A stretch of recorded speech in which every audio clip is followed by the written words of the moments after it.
Está negrito, no me parece negro. A ver si quizás otro notebook. Otro, digo, ahí está.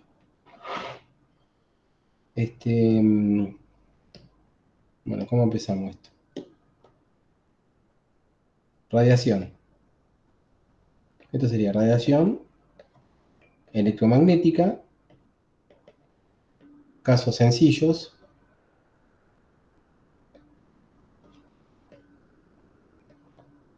Una radiación que vamos a ver sencilla se llama dipolar eléctrica. Ahora vamos a ver por qué. Y la otra dipolar magnética.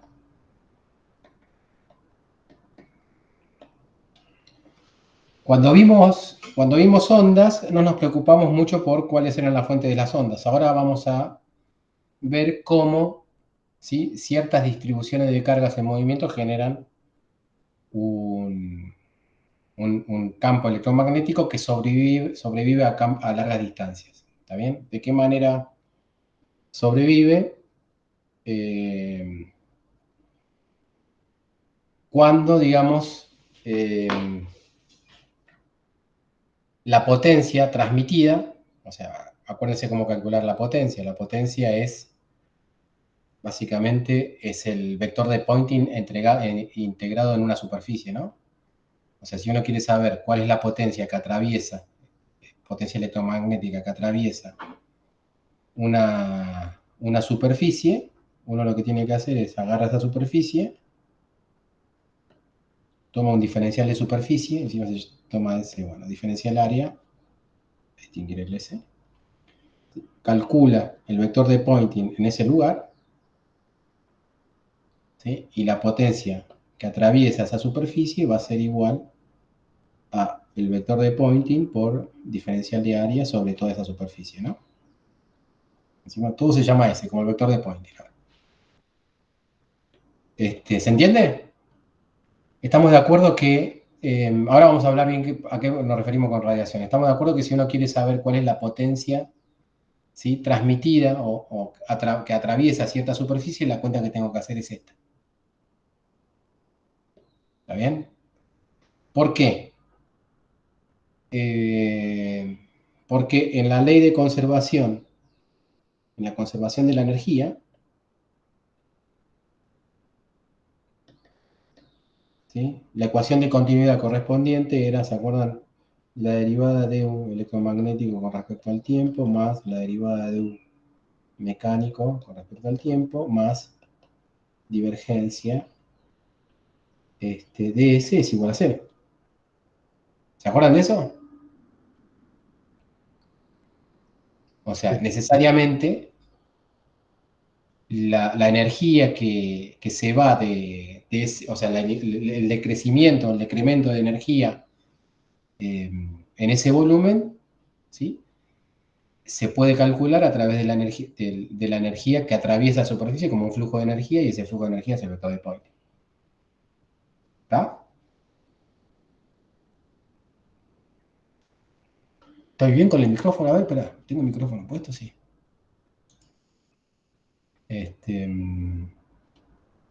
Nadie me dice nada.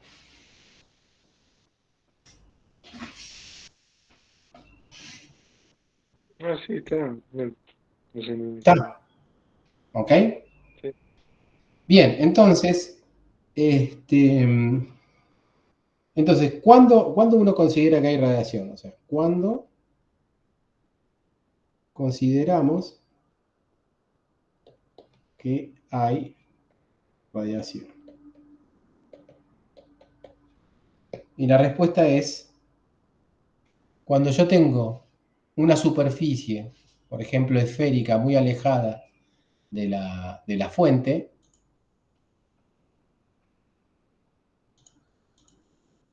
O sea, yo tengo acá una fuente, que ahora vamos a trabajar qué es lo que genera eso. Pero yo tengo una superficie esférica muy alejada, ¿sí? Supóngase que R tiende a infinito, o puede ser R muy grande. Ahora después vamos a ver con respecto a qué es muy grande. Y uno calcula la potencia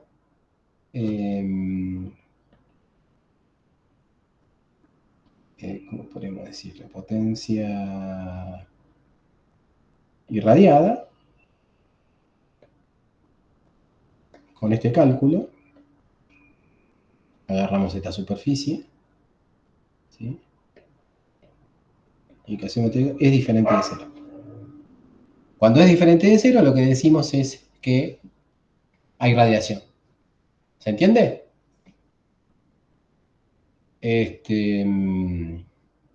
Gracias, o sea, o uno puede preguntarse, che, pero esto es posible, ¿por qué hay radiación? ¿Sí? Desde el punto de vista cotidiano es posible, digamos, porque este es el hecho precisamente que permite comunicarse a uno con grandes distancias. ¿Okay? Un satélite, ¿sí? Gracias a este hecho uno puede transmitir a grandes distancias. Bien, entonces, esta fuente de radiación puede tomar varias formas, pero básicamente la fuente de radiación consiste en cargas en movimiento.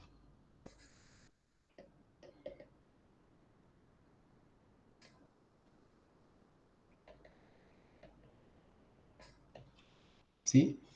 Y en realidad esos movimientos tendrían que tener aceleración, o sea, movimientos acelerados. Acelerados. Y de esos movimientos acelerados tenemos dos tipos. Un tipo que es podríamos pensar una carga que sube y baja. ¿Está bien? Una carga que ocupa, o sea, va oscilando. Y otra posibilidad es una carga que está girando. Esas serían las dos maneras más simples de generar, ¿sí?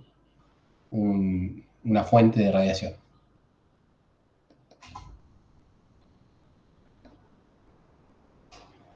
Si bien uno podría hacer la cuenta esta, quizás lo más sencillo es hacer una cuenta equivalente. Uno podría pensar que como primer sistema, en vez de tener una carga yendo para arriba y para abajo, uno lo que tiene es pensar en, no sé si es correcto, el año pasado lo llamé capacitor, pero ahora me arrepentí, ¿sí? Porque cuando uno piensa en un capacitor cargándose y descargándose, la corriente que carga y descarga el capacitor es una corriente que va por afuera del capacitor, ¿está bien? Pero yo lo que quería pensar es un sistema en donde la corriente, o sea, en vez de llamarlo capacitor, pensemos en dos placas, ¿sí? Que tienen carga Q la de arriba y carga menos Q la de abajo, ¿sí?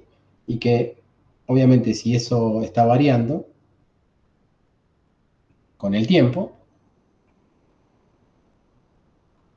necesariamente entre las dos tiene que haber una corriente. ¿Se entiende? Por conservación de la carga. Pero en vez de considerar la corriente por afuera, como en un capacitor, ¿no? Que está conectado a una fuente, pensemos en una corriente por adentro de las placas esas. Vamos a considerar esto en vez de una carga oscilante.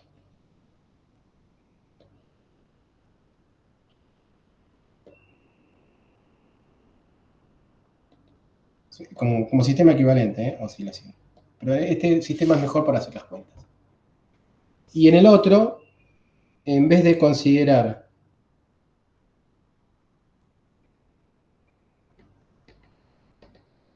una carga girando, lo que vamos a considerar es una corriente en una espira variable en el tiempo. ¿Ok? Esos serían nuestros sistemas a los que vamos a calcular la radiación. ¿Estamos de acuerdo? Sí. Gracias. Gracias. Bien.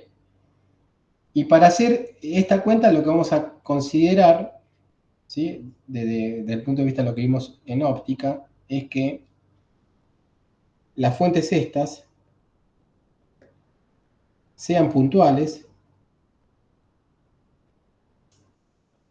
desde el punto de vista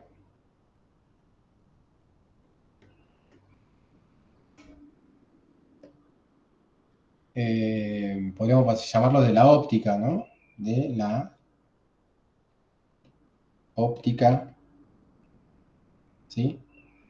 Desde el punto de vista de la óptica decíamos que una fuente era puntual si pensábamos en una rendija, que si tenía, digamos, esa rendija era suficientemente finita como para que la longitud de onda sea, ¿sí?, mucho más grande que la apertura de esa rendija. ¿Sí? Cuando uno tenía eso, uno consideraba una fuente, o sea, lo que teníamos una fuente puntual. Si esa fuente, o sea, si esa rendija se hacía un poquitito más ancha y ya empezaba a valer, digamos, tenía un tamaño parecido al de la longitud de onda en cuestión, ¿sí?, de la luz que hacíamos atravesar esa rendija, lo que teníamos era un fenómeno de difracción. ¿Se acuerdan? Entonces, y el fenómeno de difracción es un fenómeno básicamente de interferencia, ¿sí? Lo que estamos haciendo es evitar interferencia de esa fuente consigo mismo, ¿no? O sea, que esa fuente sea suficientemente extensa que genere ondas que en otro lado interfieren destructivamente y constructivamente. Así que lo que vamos a pedir es que, para que eso suceda, para que la fuente sea suficientemente chiquitita, es que la distancia D típica de, de mi fuente sea mucho menor que lambda. ¿Estamos? Fíjense que mi distancia en el dipolar, o sea, lo que voy a llamar dipolar eléctrico es la distancia que hay entre las dos placas, ¿sí? No estamos pensando en placas extensas o placas angostas, ¿sí? Lo que ahí va a ser la distancia es la distancia que hay entre las placas, y en el otro, la distancia característica va a ser el radio de la espira, ¿no? ¿Ok?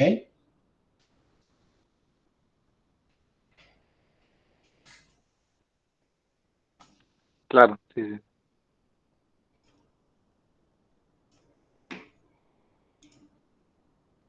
Bien. Y la otra aproximación, esto sería la primera. Y la segunda es lo que llamamos nosotros campo lejano.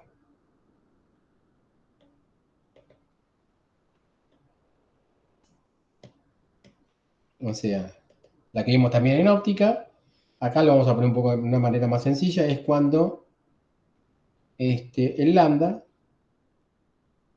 ¿sí? En realidad tenía unas cositas esta aproximación, podríamos llamarlo de campo lejano,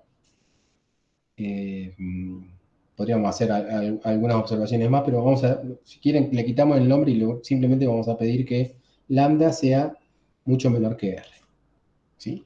Y R, que es el punto, si quieren, de observación, o también lo pueden pensar como el radio de la esfera en donde calculamos la potencia, ¿no? Ese radio, esa esfera muy grande, muy alejada de la fuente, en donde uno calcula la potencia irradiada. ¿Está bien?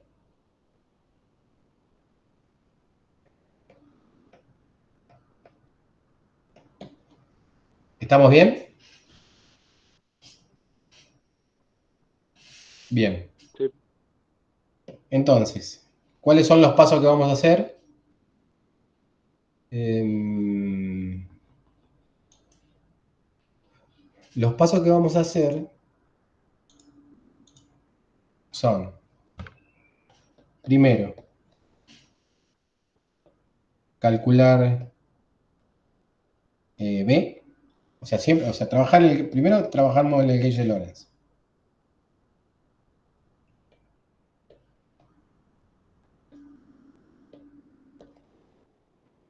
Calculamos B y A, ¿está bien? Después de calcular B y A, si quieren, aproximamos.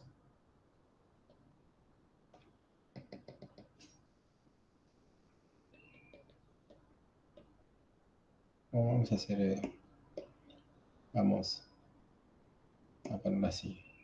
calculamos y aproximamos B. Calculamos y aproximamos A, potencial vector. Segundo, calculamos E y B. ¿Está bien? También lo vamos a aproximar. Ustedes me van a decir, pero ya la aproximación la hicimos sobre B y A. ¿Está bien? Una cosa que no dije es que como la esfera donde yo calculo la potencia irradiada tiene un radio, o sea, tiene un radio R, y por lo tanto la superficie es una superficie que va con R al cuadrado, es 4pi r cuadrado, el vector de Poynting necesariamente, ¿sí? Tiene que ser de orden 1 sobre r cuadrado. ¿Para qué? Para que la integral no se me anule, ¿sí? Para que la potencia no se me anule. Porque imagínense que si el vector de Poynting va con 1 sobre r al cubo, ¿sí? La potencia va a ser algo así como, usando si quieren el teorema de valor medio, 4pi r al cuadrado, la superficie, por el vector de Poynting medio, algo que va con 1 sobre r al cubo, y eso tiende a 0 cuando r tiende a infinito, ¿no? Entonces, a medida que vamos calculando los potenciales y a medida que vamos calculando los campos eléctricos y magnéticos, vamos pidiendo que esos potenciales de campo eléctrico no se vayan a cero muy pronto. ¿Estamos? Eso es lo que vamos a ir haciendo. ¿Se entendió esto que dije? Sí, sí. Bien. ¿Eran cosas que ya sabían? ¿De otro lado? ¿O de otra materia? Quizás estoy repitiendo cosas. Y bueno, y tercero, calculamos el vector de Poynting, ¿no? Calculamos e integramos y calculamos la potencia. Potencia y si quieren potencia media, ¿no? Irradiada. Esos serían los pasos que vamos a hacer. Bien, arranquemos. Están viendo las dos cosas, así que vamos. Yo lo que voy a ir haciendo es copiando y voy a ir haciéndolo de a poco. ¿Sí? Primero voy. Bueno, acá un comentario sobre lo que hace el Griffith. El Griffith no usa el mismo orden que yo voy a usar, ¿está bien? Pero bueno, es cuestión de gusto. Total, acá la cuenta no la vamos a hacer nosotros, la hace el matemática, así que le podemos pedir cuentas más. Quizás no sean tan convenientes desde el punto de vista práctico, no hay problema. Acá, lo primero que vamos a hacer es dar algunas, ¿cómo se dice? Asunción, algunas cosas que damos por hecho, no sé cómo se dice, asunciones. Sí, sí, son. Bueno, este R va a ser el R donde nosotros, es el R de observación, ¿sí? Lo mismo el teta y el phi, o sea, estas serían las coordenadas esféricas del punto campo, donde yo voy a ver, ¿sí? Mi potencia, ¿está bien? Ahí estoy pensando en un punto de observación. Si yo pienso en la esfera, va a ser la esfera esa de radio R, esta que está acá. El D va a ser el tamaño de la fuente, el C sería la velocidad de la luz, el T sería el tiempo, ¿sí? El Q0 sería la carga de cada una de las placas de ese pseudo capacitor, ¿ok? Epsilon 0 sería la permitividad, fíjense que le estoy poniendo todo. Cuando uno pone mayor que 0, ya automáticamente matemática asume que es real la variable que yo estoy poniendo acá, ¿ok? Cuando yo pongo que es real, asume que es real. Si yo no pongo nada, puede asumir que es complejo. ¿Estamos de acuerdo? Y a veces estas cosas funcionan y otras veces no funcionan, pero bueno, por defecto pongámosla porque pueden llegar a ayudar a hacer la cuenta más rápida, la parte de simplificación sobre todo. Ok. Este R+, es una simplificación de esto, ¿no? R+, esto lo llamo, es un módulo de R vector menos la posición de SR vector, no, menos D sobre 2 Z versor, sería la carga que hay en el capacitor, ¿ok? En este caso, si uso menos en el capacitor de arriba, estoy asumiendo, ¿sí? Eso sería para el capacitor de arriba y el menos sería para el capacitor de abajo, ¿ok? O sea, es la distancia entre el punto campo y la parte de arriba, el capacitor de arriba y el capacitor de abajo. También este sería el origen, esto sería D sobre 2 y esto sería menos D sobre 2. Y en la dirección Z, ¿no? ¿Se entiende? Entonces, esto sería R más y esto sería R menos. ¿No? Es simplemente el módulo de una diferencia entre dos vectores.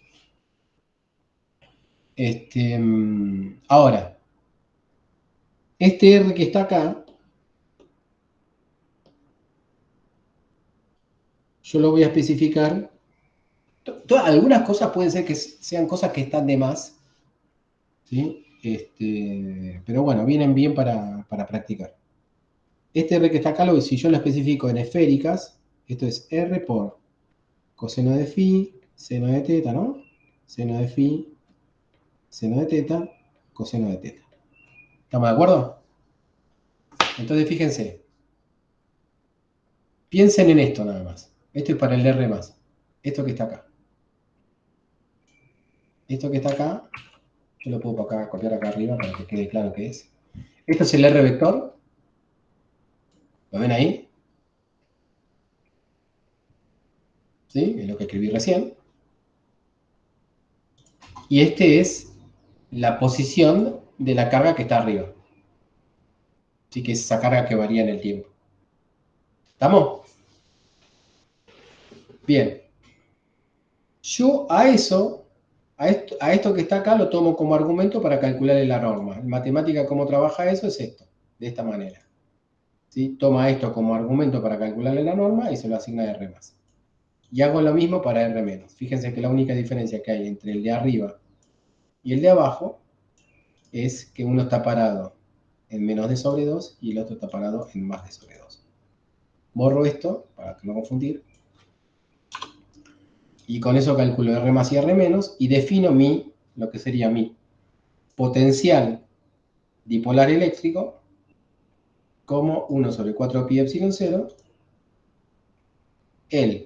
la carga que tiene, o sea, la carga de arriba, sobre el R+, evaluado en el tiempo de retardo, ¿ok? O tiempo retardado, no sé cómo llamarlo mejor. Y este sería el potencial generado por la carga que está arriba y este sería el potencial generado por la carga que está abajo, ¿sí? Y acá hago explícito, digamos, el cálculo del tiempo de retardo. Ahora ustedes me dirán, che, ¿por qué aparece esa exponencial compleja acá? Acá lo que estoy asumiendo es que en vez de poner un Q0 por coseno de omega t, ¿ok? Estoy poniendo directamente, estoy asumiendo que es complejo para que las cuentas se hagan más fáciles. Usted me decía, bueno, si la cuenta la hace en matemática, ¿para qué? Vamos bueno, no sé, eso es una buena observación. Se lo puse así. Ok, en realidad, si uno quiere ser preciso, el potencial el dipolar eléctrico es la parte real de todo esto. ¿Se entendió? Sí. cargas que varían en el tiempo. ¿Sí? La carga del capacitor de arriba varía en el tiempo de manera armónica. Eso es lo que estamos asumiendo. Y esto sería el potencial de dos cargas. ¿Sí? Esto es lo que descubrimos en la clase, una clase o dos clases, digamos, cómo es el potencial generado por una carga de movimiento, se llama el potencial de Linear-Becker, ¿no? ¿Estamos? En el gauge de Lorentz. Bien. Bien. Entonces, simplificamos, vamos a tener vamos a ver si anda. Shift Enter. Y tenemos esa formulita rara, fea que hay ahí. ¿Ok? Bien. Entonces, en vez de hacer eso, vamos a poner punto y coma para que no tenga la salida, pero el potencial BDE ya esté calculado. Fíjense que yo pongo BDE, está, ¿ok? Está dentro del BDE. Entonces lo primero que vamos a hacer es quedarnos, o sea, vamos a usar la primera aproximación. La primera aproximación que habíamos dicho era que D es mucho menor que lambda. ¿Ok? Si D es mucho menor que lambda, siempre que uno hace una aproximación,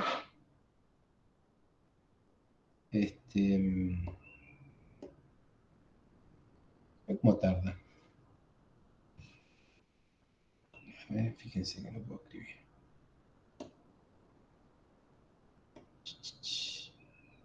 Bueno, le voy diciendo. O sea, vamos a hacer un desarrollo de Taylor a primer orden en una cosa, ¿sí? Que me exprese esa aproximación.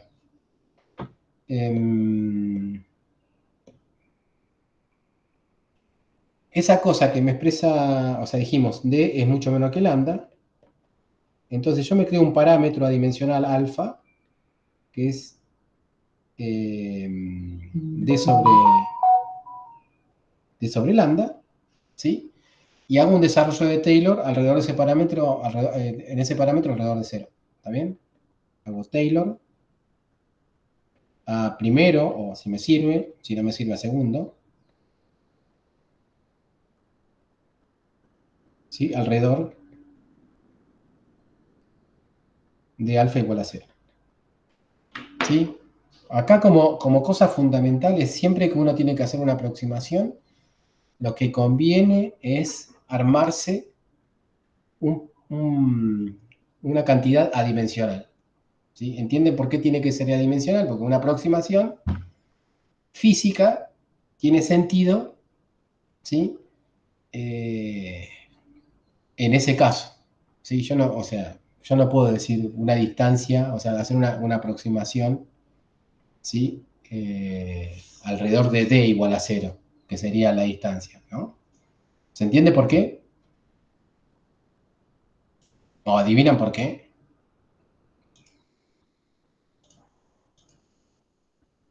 No. ¿No? Por ejemplo, si yo digo Lázaro es un bebé, ¿sí? Eso, o sea, no tiene sentido si no yo no comparo con quién. Me estoy haciendo el profe Ciruela ahora. ¿Sí? O sea, si yo lo comparo con un viejo de 80 años, es un bebé. Ahora, si yo te comparo con alguien de 5 años, no son un bebé. ¿Está bien? O sea, lo correcto es como aproximaciones, o sea, como la frase tendría que ser comparado con quién. ¿Sí? Acá lo que yo estoy haciendo es comparar mi distancia con la longitud de onda. Por eso creo esa cantidad de sobre lambda. ¿Está bien? Es lo de siempre, ¿eh? Es lo de siempre. Sí, sí. Entonces me creo ese parámetro me creo ese parámetro adimensional de sobre lambda, ¿sí? Hago un cambio de variables. Fíjense que en esta ecuación, si yo pongo... Uy, aquí hice. Si yo pongo BD, ¿sí? Primero tengo que hacer aparecer el lambda, ¿no? Ahí no está el lambda. ¿Está bien? Entonces la pregunta sería, che, ¿dónde está el lambda acá? Si yo quiero hacer un desarrollo de Taylor a la primera orden, necesito el lambda.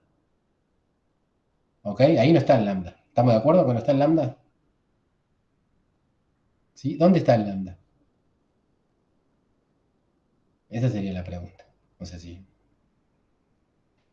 si yo hago esta cantidad de D y reemplazo, ¿sí? Como yo dije que alfa es igual a D sobre lambda, entonces yo lo que voy a decir es D, a donde aparezca D, lo reemplazo. Esa sería notación de matemática, por alfa por lambda. A ver, si yo hago eso, hace el reemplazo, ¿está bien? Pero es un reemplazo que no tiene sentido. ¿Se dan cuenta por qué no tiene sentido? Acá, si miran un poquitito abajo, van a hacer trampa. ¿Sí? Porque no puedo, o sea, a mí me gustaría que mi fórmula me quede a partir de esa cantidad, o sea, expresada a partir de esa cantidad dimensional. Acá se cuela el lambda, ¿no? No sé si me estoy explicando bien. O sea, mi fórmula tiene que estar, o sea, si yo quiero comparar, ¿sí? Y además, si yo después pongo a simplificar,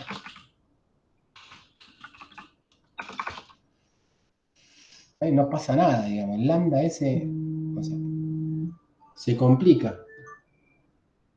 Bien, se lo respondo yo. Está dentro del C, ¿sí?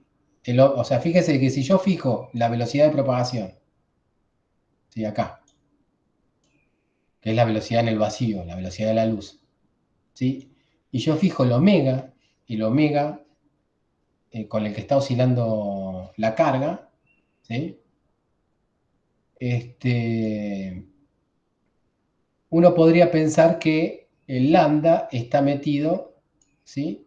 En esas dos cantidades. O sea, si uno piensa en un K que es igual a 2pi lambda,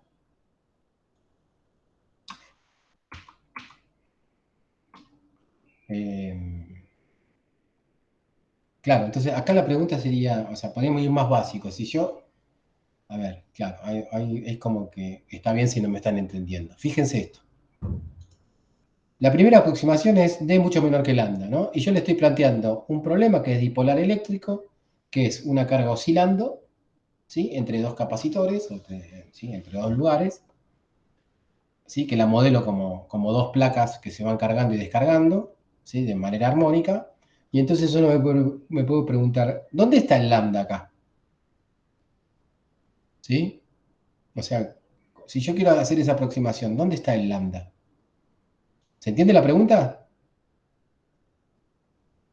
Sí, sí, también. ¿Y se entiende? O sea, ¿se entiende? O sea, ¿tienen Sí. alguna respuesta? ¿Se le imaginan alguna respuesta?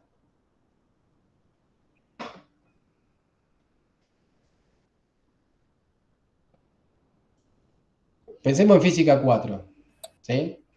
En física 4 yo tengo una cuerda, ¿ok? Estoy en el extremo de una cuerda y la empiezo a hacer oscilar. Ese sería mi omega, ¿ok?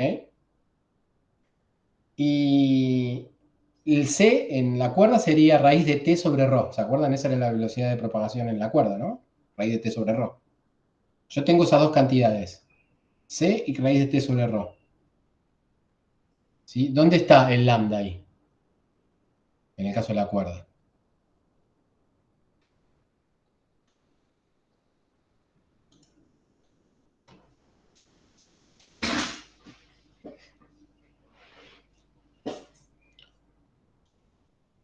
Bueno, Sería B por 2pi sobre omega, no sé. claro, pero a ver, desde el punto de vista físico, ¿dónde está el lambda ahí? O sea, ¿cómo lo pienso yo al lambda ahí? ¿Qué pasa en la cuerda? Es relacionado al movimiento oscilatorio de la partícula, de la carga en este caso, ¿no? Claro, pero volvemos a física 4. Si yo empiezo a hacer así en la cuerda, ¿qué pasa en la cuerda? No estoy pensando en una cuerda que tiene un extremo en donde yo estoy forzándolo, ¿sí? Y tiene una cuerda que no tiene, digamos, para hacerlo simple, infinita, digamos, semi-infinita. Desde ahí para el sentido positivo de X. Z, lo que sea. Si yo estoy forzando algo, van a ocurrir dos cosas. Un transitorio, ¿ok? Y después ese transitorio se apaga si tenemos un mecanismo de disipación y queda un régimen estacionario. ¿Estamos de acuerdo? Y en ese régimen estacionario, uno va a ver que en la cuerda, si mi excitación es armónica, se va a formar una onda armónica de propagación, ¿no? Y la longitud de onda de esa onda armónica de propagación está definida por la relación de dispersión del medio,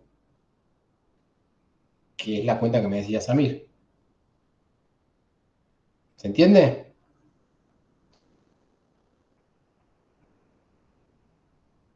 ¿Ok? Claro. Sí. Bien. Uno podría decir, pero ¿cómo yo sé que esto es lo que va a suceder acá? ¿Sí? En realidad, uno tendría que justificar eso con una cuenta, pero nosotros ya tenemos, digamos, la intuición suficiente como para decir que el lambda aparece acá. ¿Ok? La relación de dispersión en el vacío me dice que omega sobre k es igual a c, ¿sí? Y que k es igual a 2pi sobre lambda. O sea que yo lo que podría hacer es, primero, antes de hacer esa, ¿sí? De definir el alfa de esa manera, hago aparecer el lambda en la fórmula que yo tengo. ¿Ok? En la fórmula que yo tengo hago aparecer el lambda y fíjense que aparece. ¿Sí? Ahora aparece el lambda y dejó de aparecer c. También reemplacé c por esta cantidad. Ahí simplemente usé la relación de dispersión del medio, que es el vacío, como no, el no medio. El medio es el no medio. ¿Se entiende? Y después de hacer esa sustitución, ahí sí yo puedo andar en la fórmula, puedo poner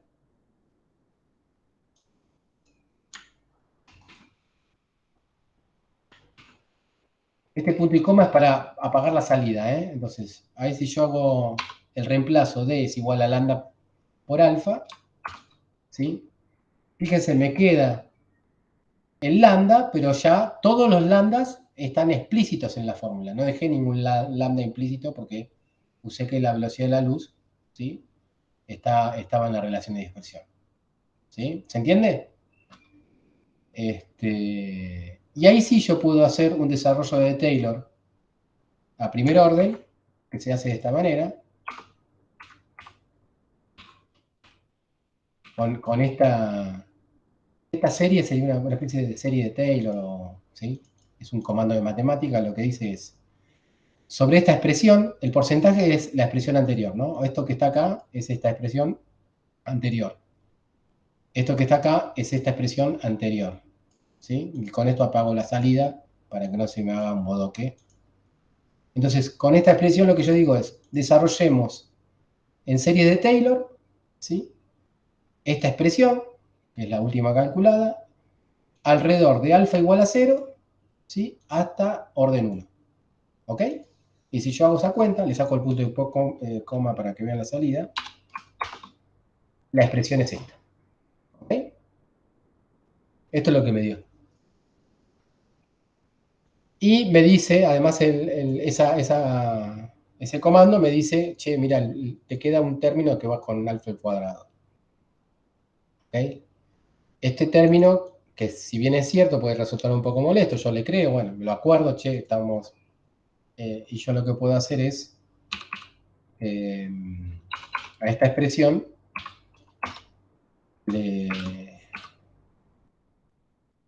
¿sí? Le aplico un comando para sacar eso. En realidad nunca supe por qué este comando funciona, pero es así. Fíjense que ahora me queda sin esa parte.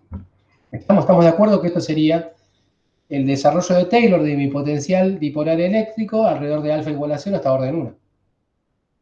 ¿Ok? No lo hice yo, la cuenta lo hizo el matemático. Acá lo que estamos haciendo es aprender un poco a usarlo. Bien. Y ahora lo que yo quiero es ir para atrás. ¿Sí? ¿Qué era alfa? Alfa era igual o sea, recobro, digamos, los valores de D y lambda, ¿sí? Entonces, donde aparece alfa, ahora le pongo, ya hice la aproximación, puedo volver para atrás y obtener la variable con la que venía manejando yo. ¿Sí? Y ahí lo obtuve explícitamente. ¿Sí? Aparece lambda, aparece D, alfa dejó de aparecer, ahora tengo una expresión limpita y aproximada. ¿Estamos bien?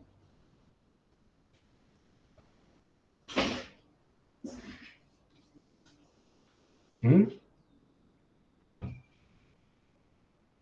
¿Alguna duda hasta acá? Esto que hicimos hasta acá es...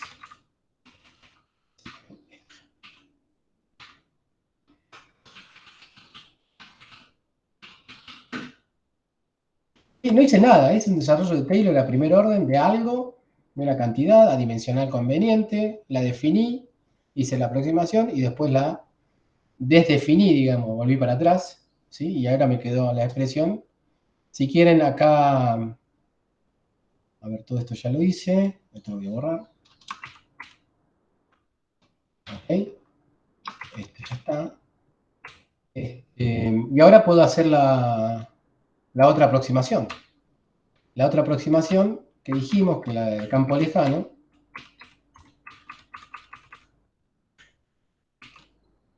y acá me definí ya venía con un potencial dipolar eléctrico, ahora me definí un potencial dipolar eléctrico, FP, que sería de fuente puntual, ¿ok? Ahora me defino otra aproximación, ahora defino alfa como lambda sobre R, ¿sí? Esta sería la aproximación que yo quiero hacer, ¿sí? Que sería campo lejano, que sería R mucho mayor que lambda, y hago lo mismo que antes, ¿sí? Donde aparece lambda, lo defino por alfa por R, según esta ecuación, que está acá arriba, ¿sí? Hago el desarrollo en serie alrededor de alfa igual a, alrededor de alfa y 0, y hasta orden 1. A veces el orden no funciona. ¿Por qué no funciona? Porque te aparece 0. O sea, si haces un desarrollo en serie y hasta orden 1 no obtiene 0, tendrá que hacerlo hasta orden 2 hasta que dé algo diferente de 0, ¿no? En este caso da de primera. Listo. Hago lo mismo, le saco ese término molesto, ¿sí? Y después vuelvo para atrás y defino alfa lo que era lambda sobre R, y obtengo, a ver si hago todo esto, ahora lo hago más rápido, ¿ok? Obtengo esta expresión para el potencial. ¿Se entendió?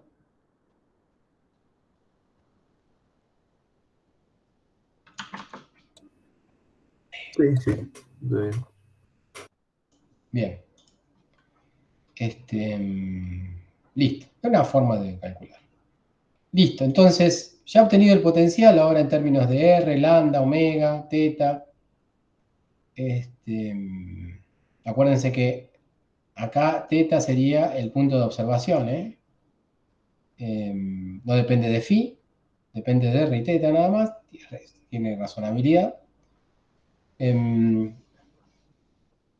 Y ahora yo lo que puedo hacer es redefinir, acá simplemente lo que voy a hacer es o sea, agarrar este potencial que llamé de... Bueno, hice el cálculo y defino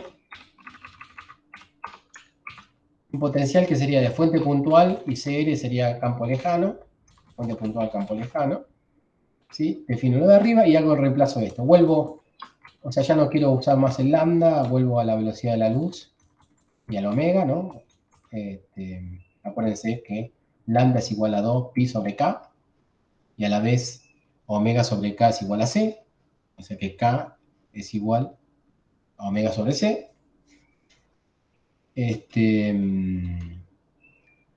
Listo. Y acá, en vez de definir el Q0, defino mi momento dipolar, pensando, digamos, que tengo, o sea, cada placa, o sea, si yo tengo una carga Q0 en D sobre 2, ¿sí? Y una carga menos Q0 en menos D sobre 2, el momento dipolar es P0 es igual a Q0 por D, ¿no?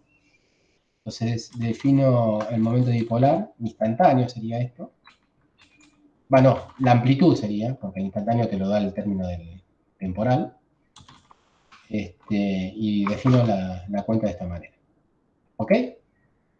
O sea, ya tengo mi potencial dipolar eléctrico, fuente puntual y campo lejano.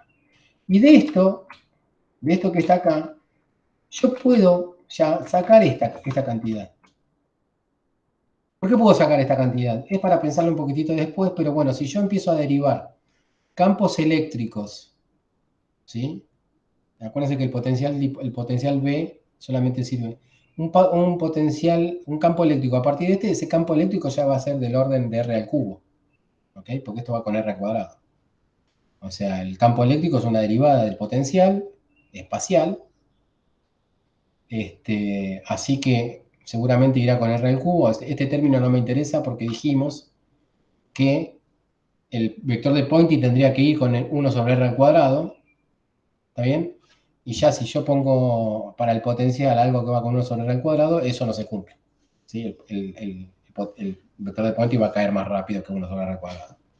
Así que me voy a quedar solamente con este término. ¿Ok? Y la forma que tiene uno de quedarse con ese término, podría ser esta. Usamos ahí un comando de matemática que es coeficiente. Simplemente acá lo que hace es toma esta expresión, o sea, la expresión anterior, o sea, que toma esto que teníamos recién. Esta expresión se fija cuál es el coeficiente que multiplica a R en la potencia a la menos 1. O sea, esta expresión, lo que va con 1 sobre R, es esto que está acá. O sea, sería esto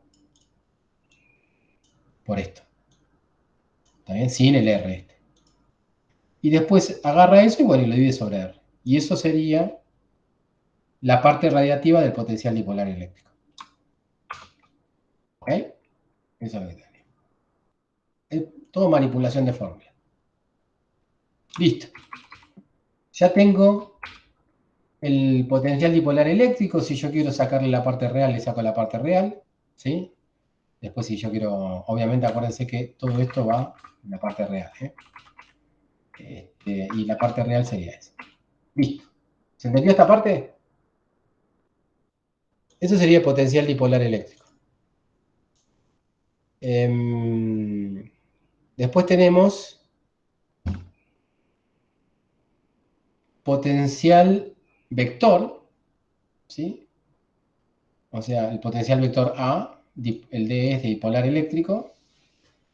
Así que lo que tengo que hacer ahora es, bueno, repetir el procedimiento, ¿sí? Bueno, vamos a ver qué va surgiendo de acá. Primero, bueno, la parte que estamos asumiendo, el ZP, Z',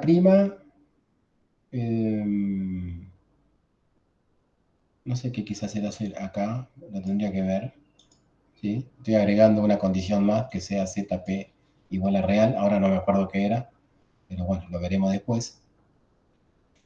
Veamos, primero, acá lo hice como más violento todo, ¿no? Acá puse, fíjense, acá defino,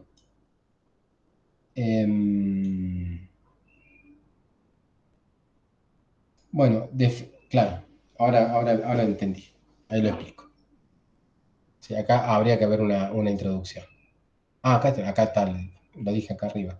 Uso que la corriente entre las placas es I igual a diferencial Q de diferencial T hacia arriba.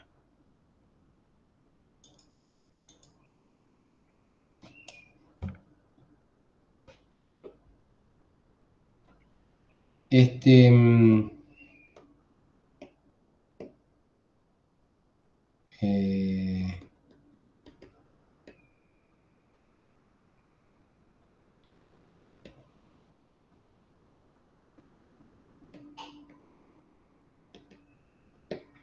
Primero, se entiende, digamos, que tiene que haber una corriente, ¿no? Por conservación de la carga,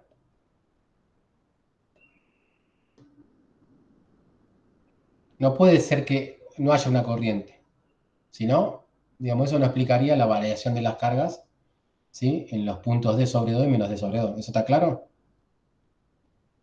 Entonces, necesariamente, ¿sí? A medida que estas cargas Q0 van tomando valores Q0 por coseno de omega t, y acá abajo menos Q0 por coseno de omega t, ¿sí?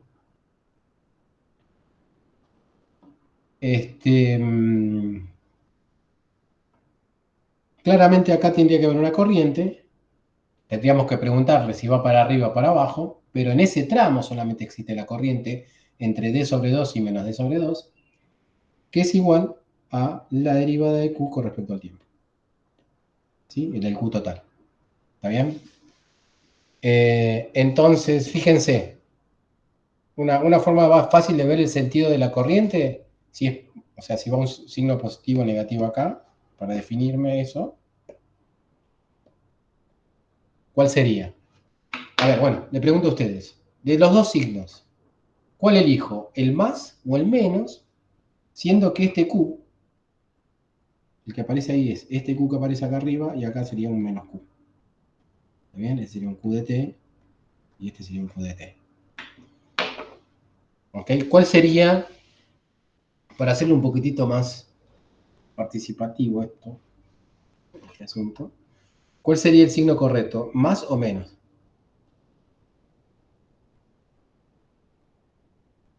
Para definir mi corriente. ¿No sería Ya dije, menos o no? ahí Simón dijo menos. Voy a poner votación. Simón menos. Ah, no, esto sí, sería sí. Porque se me ofende Samir después. Simón menos.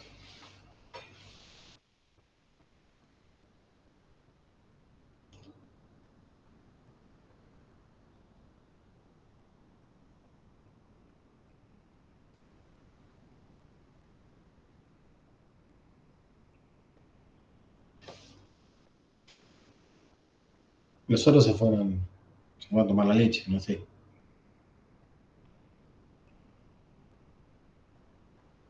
Lázaro, jugate, Lázaro. Mm, que la verdad no sé. Estoy pensando. Eh, Jugate. po- po- O sea, no te estoy pidiendo justificación. Ahora después le pido la justificación.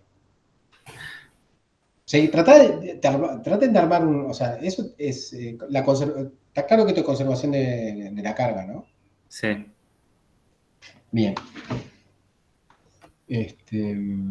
Suponete, a ver, hacer yo qué sé, cuando uno está muy perdido, lo que puede hacer es dar valor numérico, ¿no? A las cosas. ¿Mm? Si esta carga es 3 y en un diferencial de t va 4, esta carga va a ser menos 3 y en un diferencial de t va a menos 4, ¿no? Ujú. ¿Ok? ¿Cómo tiene que ser la corriente en ese delta de t? O sea, ponele que el delta de t valga 1. ¿Cuánto vale la corriente? Y 3 sobre 1. Si estoy escribiendo de Q de T.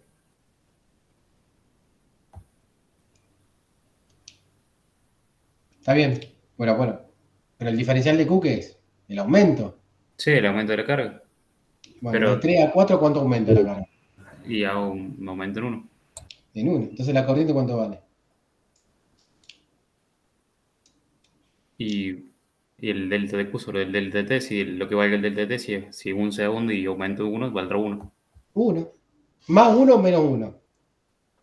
Y más 1 porque está 4 menos 3. Claro, pues estás cargando para arriba. O sea, arriba carga y abajo descarga.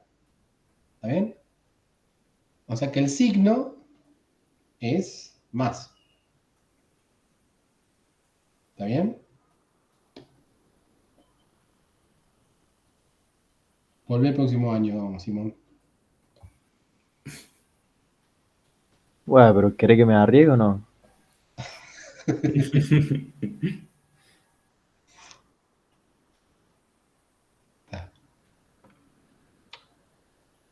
Samir, ¿por qué no contestó Samir? ¿Por qué no contestó Demo?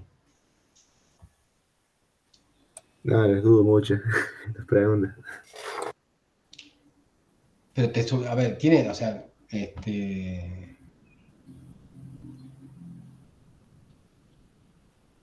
bueno, por lo menos está claro que hay una corriente, digamos, que solamente existe en ese tramo, es una corriente, ¿sí? No. En ese tramo y va desde menos D sobre 2 a D sobre 2. ¿Está claro? Entonces, la fórmula, el potencial, digamos, bien, a ver, espera, entonces pensemos esto. Acá la cuenta no la hice, así que lo voy a hacer acá. Si yo tengo una Q que es igual a Q0 por E a la I omega T, está claro que la corriente entonces va a ser la derivada de Q con respecto a eso, ¿no? O sea, va a ser Q0 y omega por E a la I omega T. ¿Está bien?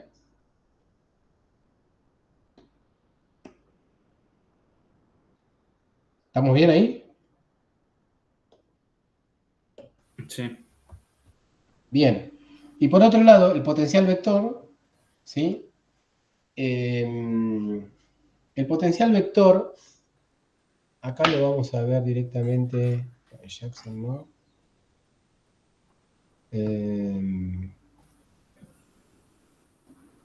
Capítulo 10. A ver si se lo acuerdan. El potencial vector era igual al potencial escalar por la velocidad. Ahí lo vemos, esto habría que acordárselo, habría que haberlo hecho.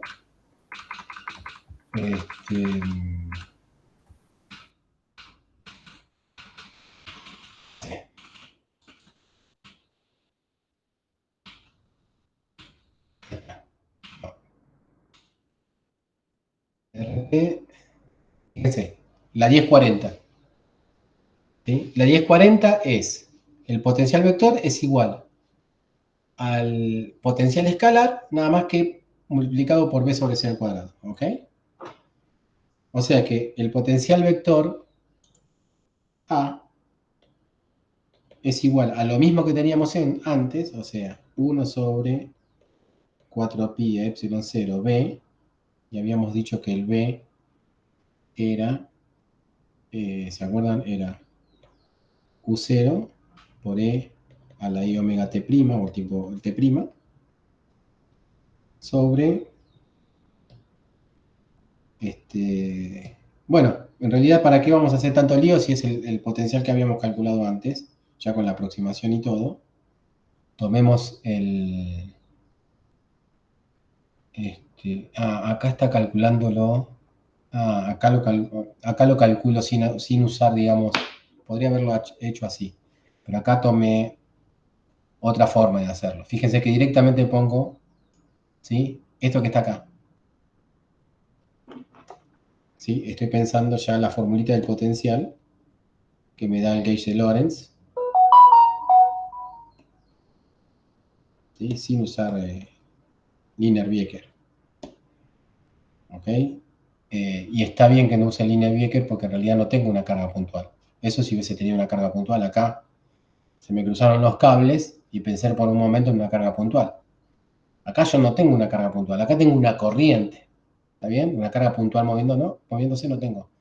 Eso era si yo pensaba en el caso del oscilador que había propuesto al principio, pero después dijimos, no, hagamos algo más sencillo, ¿sí? En vez de pensar en eso, pensemos en el potencial general, el potencial vector en el gauge de Lorentz. ¿Se acuerdan que era esto? ¿Sí? Si uno piensa en esto, esto sería, o sea, la fórmula general sería esto. El J evaluado en R', calculado en el tiempo de retardo T', sobre el módulo de R menos R'. ¿Estamos de acuerdo? ¿Sí? Sí.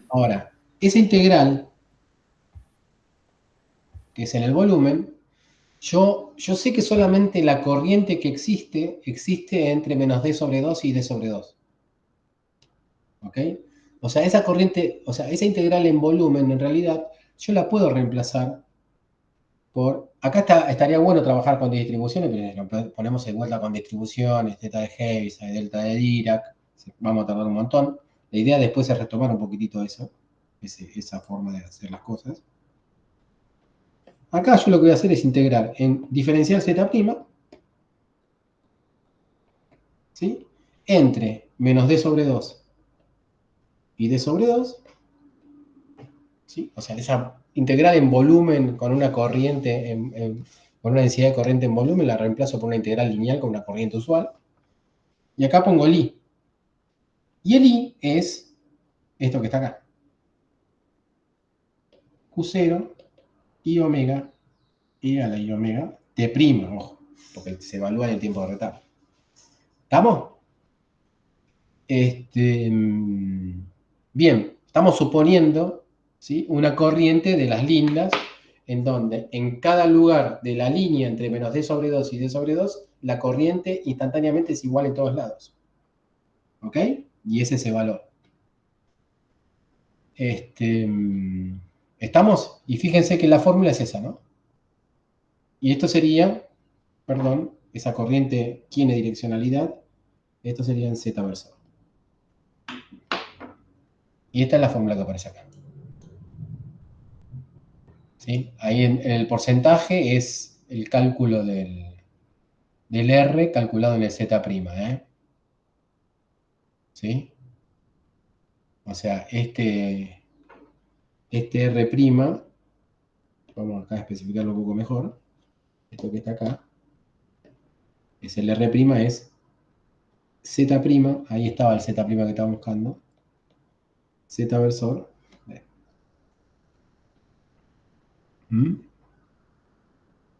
¿Se entendió ahí? Obviamente, si no hacía todo este comentario, no se iba a entender de dónde salía. Bueno, el cálculo del módulo de R menos Z' es el que se hace acá, en la misma forma que lo hicimos antes. Mezclamos esto en esféricas y ponemos el R' de la fuente, que es este. ¿Sí? Calculamos el módulo. Y bueno, y ahí ya tenemos el potencial. Sobre ese potencial hacemos lo mismo que hicimos antes, o seguimos los mismos pasos. Nos ponemos explícitamente el lambda, haciendo este reemplazo. Acá elegí, fíjense que acá para variar un poquitito, elegí, como no aparece el C en la cuenta, fíjense que en esta expresión no aparece el C. Así aparece. Está bien, bueno, elegí hacerlo de otra manera. Antes hicimos aparecer lambda cambiando el C. Ahora hacemos aparecer el lambda cambiando el omega. Sí, es lo mismo, digamos, no hay nada más. Después, como segundo paso, lo que hacemos es definir el alfa. Ahora, el alfa, la forma conveniente de definir el alfa es como el cociente que hay entre ZP, ¿sí?, y el lambda. O sea, ahora no tenemos un D. El D en realidad está en los extremos de la integración, ¿sí? Ahora yo lo que estoy haciendo es agarrar el integrando, porque acá fíjense que no hay una integral, esto sería el integrando, agarro el integrando y hago la aproximación, esa primera aproximación de fuente puntual para un Z' particular. Entonces, en vez de tomar D mucho menor que lambda, lo que estoy haciendo es tomar Z' mucho menor que lambda. ¿Ok? Total, el Z' está en el rango, ¿sí?, de la distancia de la fuente. Bien. Bueno, acá sería lo mismo que antes, nada más que en vez de tomar D, tomo Z'. Hago la serie, desarrollo la serie hasta primer orden. Me deshago del alfa, ¿sí? O no, acá hago todo de una, digamos. Después, a ver, ¿por qué lo hago dos veces acá? Ah, no. Acá de vuelta recobro el Z'. Después hago acá, acá de una hago todo de golpe, en la aproximación R mucho mayor que lambda, ¿sí? Es como que hago todos los mismos pasos, pero de manera más compacta y rápida para no perder tanto tiempo. ¿Sí? De última, cualquier cosa, ustedes, si les interesa, lo ven cómo se hace. De vuelta redefino el Q0 con el P0 sobre D, ¿sí? Y ahí obtengo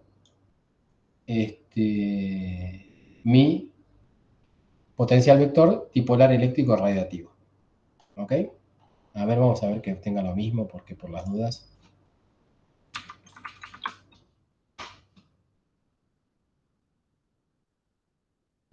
Bien. Uno lo que podría hacer es comparar esto con lo que aparece en el libro.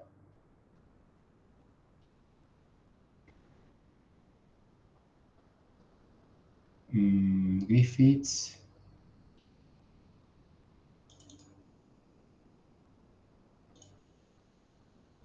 ¿Eso se ve? ¿Lo ven ahí? Sí, ¿no? Capítulo 10. Radiación. Bueno, veamos primero que el potencial, y tomamos, si quieren, tomamos un descanso. El potencial radiativo, que es este, es el que tiene que ser. Es el 1114. ¿Ok?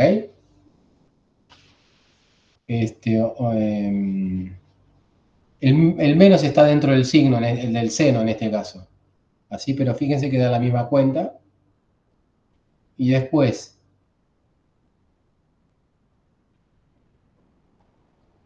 para el potencial vector, ¿sí? Acá lo hace todo rápido porque, bueno, en la forma que lo hizo, lo pudo hacer. Fíjense que es la 1117. Está en Z versor, ¿sí? Y ahí el signo también está bien. ¿Ok? Listo, ya tenemos los dos potenciales, el escalar y el vectorial. Ahora con ese potencial escalar y vectorial lo que hacemos es calcular los campos eléctricos y los campos magnéticos. ¿Ok? Y ahí yo les voy a explicar otra cosa que tiene que ver con coordenadas curvilíneas. Vamos a tomar un descansito porque